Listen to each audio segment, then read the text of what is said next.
This is exactly how I grade late work and redos in under 45 minutes a week. The thing that nobody talks about when it comes to grading late work and redos is that it's not the volume that's overwhelming, it's the task switching. When you collect a regular assignment, you know when it's gonna come in and you're gonna get a bunch of them all at the same time.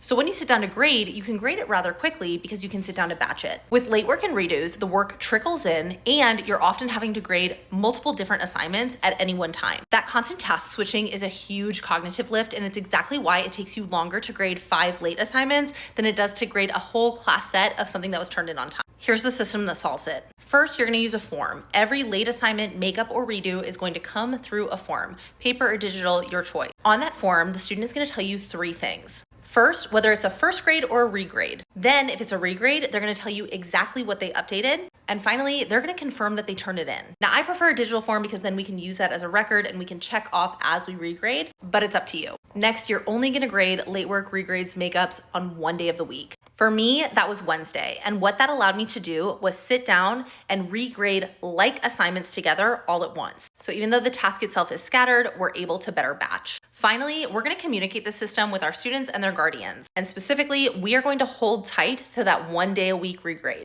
That way, we avoid students constantly asking when their grade is going to be updated because it's always going to be Wednesday or Friday or whatever day you choose. Now, the secret weapon here is because students have told you what they've updated, when you're doing regrades, you don't have to do the whole assignment. You're just gonna look at the parts that have changed, which means you never grade the same thing twice. This is a great system to set up before students walk through your door because then it's just how your class runs from week 1. Now, while you could absolutely build this yourself, my entire regrade system, including both a paper and digital form, are inside of Teacher Time Back Club, along with 33 strategies and over 130 resources, each designed to help you take back your time. If you're an exceptional teacher who wants to work less this year without compromising your standards, we'd love to have you inside. And as always, if I can answer any questions, let me know in the comments.